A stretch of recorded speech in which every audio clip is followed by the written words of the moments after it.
Hello and welcome to another episode of the djproject Criterion Collection. And here we're going to talk about Spine 234, The Tin Drum, directed by Volker Schlöndorff, 1979. I actually got this somewhat out of a whim, but it was actually because I had actually read the book. I read it in high school, and I didn't know if I probably didn't realize that it was made into a film, but I looked at it one day and I thought, okay, why not? So I got it, and it in a lot of senses it's very much like the book. Of course, the major difference is that the film actually covers about 2/3 of the book or so. And both book and film center on a man named Oskar Matsuras, who was born in Danzig in 1924. And the defining moment of, well, certainly the defining moment of the film, one of the defining moments in the book, was at the age of 3. Well, for starters, he was promised at birth that on his 3rd birthday he would be given a tin drum, and this is the only reason why he didn't feel compelled to try to climb back into his mother's womb. It's the promise of a tin drum. Says, all right, fine, I'm going to hang around here. So 3rd birthday arrives. He does get his tin drum. He also notices the hypocrisy of adults, where even as people who are fully grown and supposedly are supposed to be mature, they end up doing very childish, selfish things. So, fully aware of this hypocrisy, he decides to willfully stunt his growth so that he will forever look like he's 3 years old, even though he will advance in age in other respects. Now, it also sounds like that he also sounds a little bit advanced beyond his years, but really the thing you have to get from both book and film is that this is an example of magical realism, where you have fantastical, even improbable situations, but they also exist within a very realistic framework.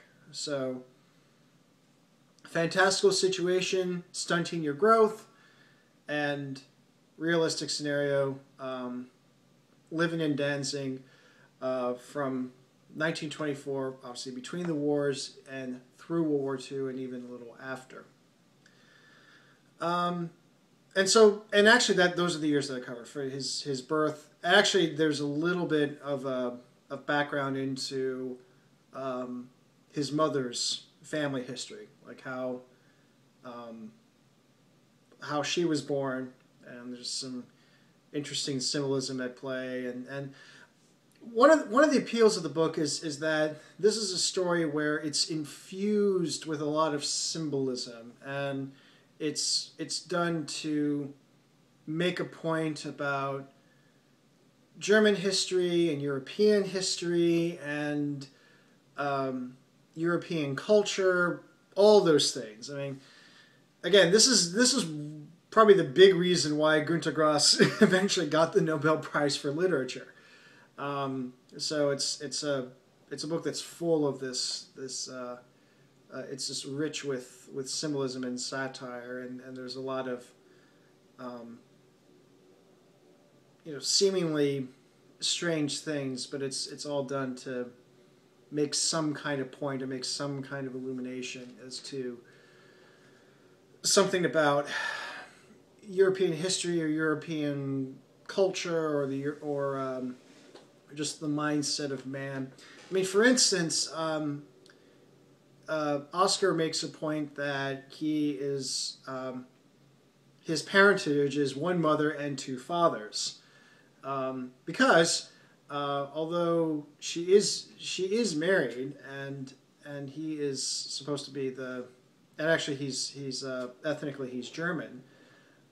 While she's married to him, she also has this very strong, very passionate love affair with someone who's Polish. And so in all probability, he really probably did have two fathers because of the frequency and everything. But it also makes the point that this is, and particularly with Danzig, Danzig was really, I mean, was pretty much a crossroads town. You know, every kingdom worth his salt in that area has gone through Danzig and also Poland at large. So it's definitely a place where there's lots of there's a lot of cross identity and lots of groups just kind of mixing with each other and by having the two father scenario, you have someone who may appear to have some loyalties and inclinations towards Germany, and then some other leanings and inclinations towards Poland. And concerning that World War II was even more of a nationalist war than World War One, and World War One was definitely where nationalism really drove that war and also made it even more tragic. But World War II was especially nationalistic and where national loyalties really come to play. And so here you have someone, because of that confusing origin, it leads to things. Okay, so where are you going to pull? That's one example among many, as far as the kind of symbolism and satire you can get from the film, certainly from the film, and you can also get this from the book as well. Now, the thing that the part that the book covers that the film doesn't is Montserrat, is Oscar Montserrat after World War II. And the story with him is that once he emigrated to West Germany, or what ended up being West Germany, he was committed for a spell in an asylum.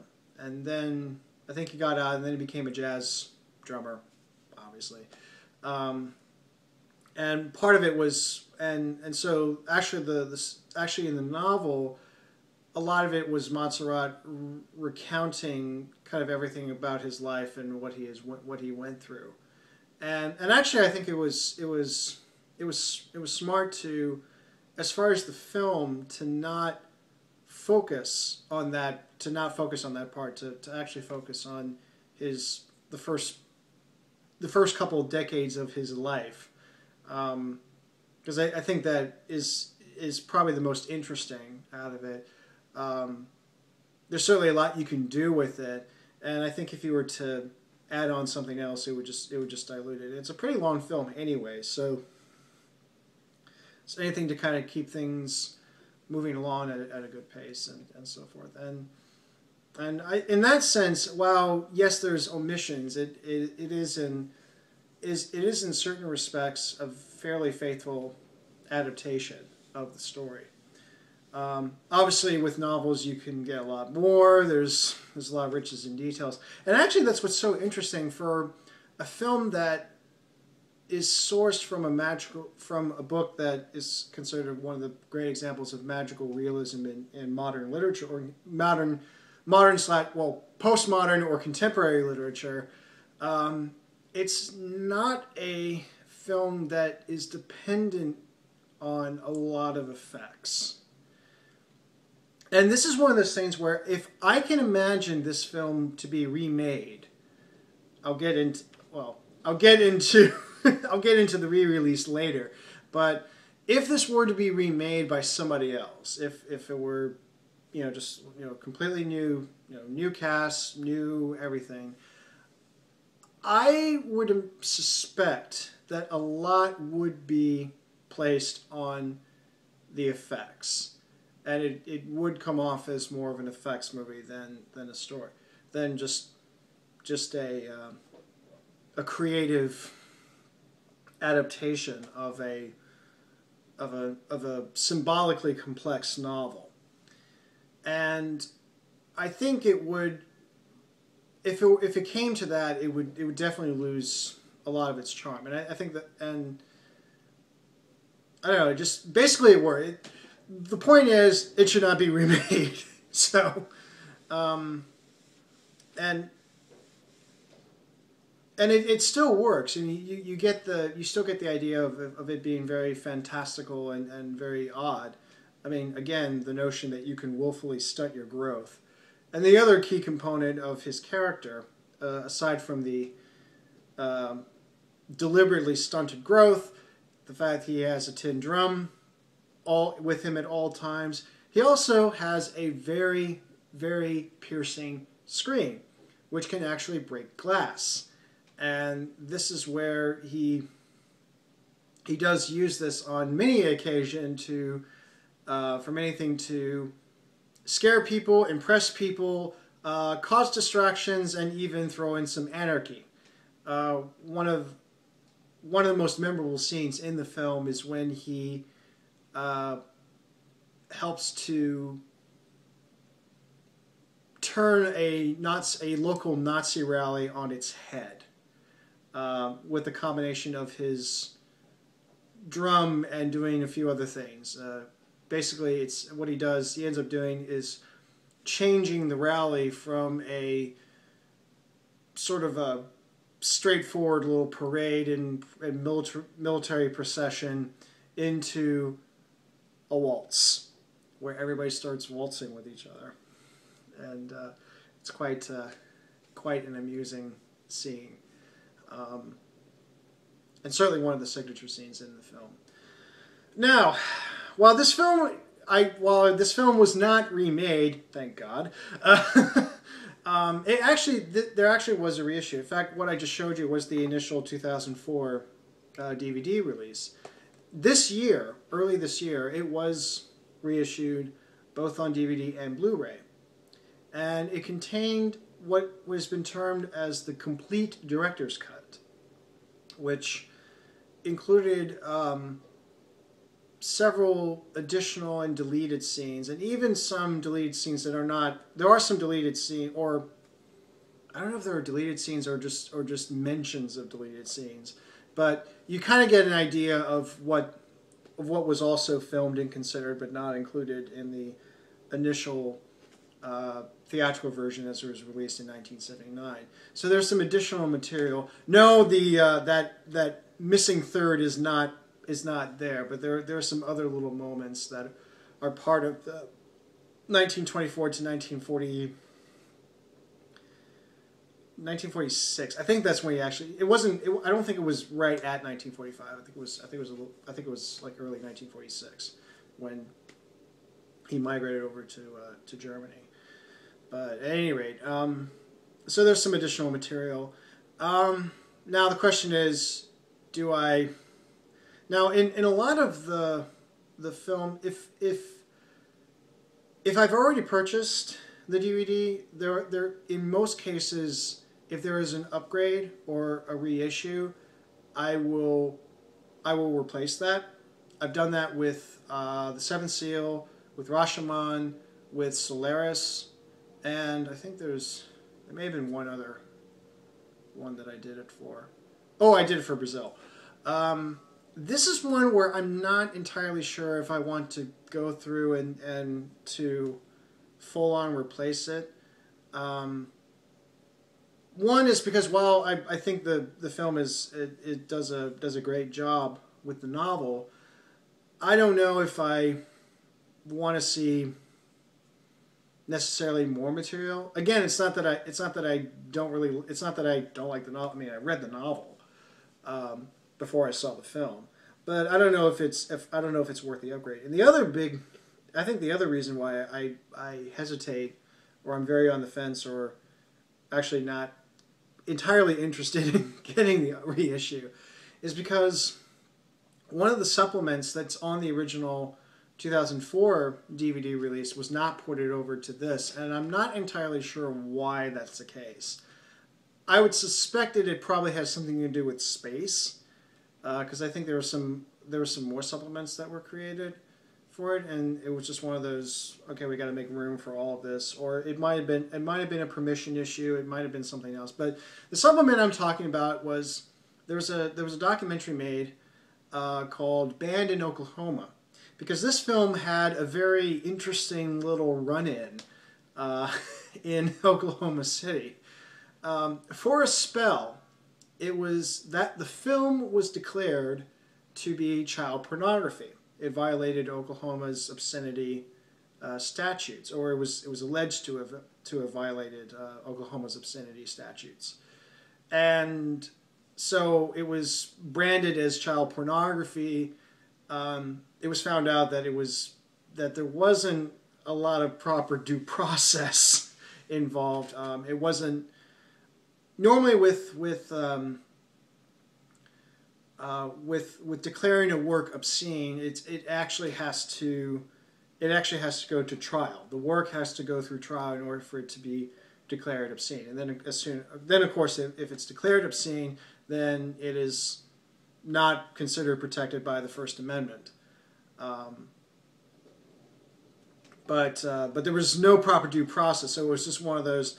The judge didn't really like it, or actually, what happened was a citizens group didn't like the film. They brought it to the police and various government officials' attention, and they decided that they agreed with him that okay, there is something very suspicious about it. It can be viewed as child pornography, and then it led into violations of First Amendment, and also it led to some violations of Fourth Amendments, because in seizing the copies they had to figure out, okay, what copies are outstanding. They actually had to go to somebody's home in order to seize the copies. So it's a very interesting little... I find it personally interesting because it intersects a lot of things that are very important to me, such as art, such as, well, not so much politics, but certainly the idea of natural rights of man, the inalienable rights of man, and also morality. And so it was this very, very interesting little intersection, and this very bizarre scenario that, in a way, also really fits very well with the film. There are people in the documentary, and if you know enough about the book and a little bit more about what was covered in the documentary, you note some ironies at play in declaring this book to be child pornography. It seems that kind of situation seems to fit very, very well with the novel itself. Now, okay, I guess I better get this out of the way since I mentioned this. No, I do not think that this is child pornography. It isn't. It's the reason why it's assumed to be child pornography is the fact that you have a character who stunts his growth at presumably the age of 3, which the actor playing Oscar, David Bennett, he actually, I believe he was 12 at the time, but he looked like he was 6 because he did have a stunted growth. He has since then actually grown. So which came first, the art or the real life? It's kind of hard to tell. But so anyway, so here you have someone who grows mentally and has, experiences the change from childhood into adolescence and does all those things, but supposedly retains this small child shape. I don't know why exactly 3. I mean, there's numerological connotations for 3, but if someone is to actually look like a 3-year-old, I don't know if you can get can actually get away with doing some of the things that a 3-year-old. Or maybe I'm just assuming that 3-year-olds are smaller than I'm mentally thinking. But at any rate, but nonetheless, he looks like he's 3, but he actually advances mentally and ages in other respects. It's just that he never grows. He willfully stunts his growth. So between that and also because he grows up, and what happens when you're a teenager, you you find out about the facts of life, there is this presumption that, oh, because of this happens, that it's automatically considered child pornography. No, it is not. It's not that he is actually 3. He only looks like he's 3. It's not that he's actually 3 and doing this. This is just absolutely, it's absolutely disgusting. And it really shouldn't be said, but I'm just going to make this explicitly clear. Child pornography is disgusting. I don't care. I really don't see what the appeal of it is. I don't know why it exists. It's stupid. It's horrendous, and it really, really has no excuse or justification to exist at all. The tin drum is not child pornography, but it actually, and so, but then eventually it was reversed, and it was declared that no, it's not child pornography. No, it does not violate Oklahoma's obscenity statutes, and the whole what was done to label it was very, very dubious and improper and such. So maybe it's because that the issue was not as contemporaneous as it is now compared to 2004. I think that's probably the reason why it's no longer there. But oh well. But nonetheless, I do like the film, and maybe I don't feel as drawn to it because I've seen it several times, and I've kind of been familiar with it, so to me it doesn't seem as fresh. But I would say that if you've read the novel, and if something about the novel or just what's in it seems really, really intriguing, I would say check it out. If you have the interest in magical realism and surreal traits and so forth, it's definitely really, really interesting. And the film itself, it won the Palme d'Or in 1979, along with Apocalypse Now. This is one of those cases where two films won the same award, and it also won the Academy Award for Best Foreign Film in that year as well. So it's and again and like I was trying to say before, it's a film that doesn't. On the one hand, it does feel very surreal and very odd, but it doesn't make it overt and obvious. It doesn't draw attention to the weird aspects. It treats it in a fairly matter-of-fact way. And I think that's what makes it so interesting, is that it doesn't depend on making those strange moments obvious. It's just kind of there. And so arguably I think it does fulfill the surreal definition in a certain respect. It certainly has that vibe. So if you like that kind of thing, go for it. So yeah, and that's the Tin Drum. And until next time, take care.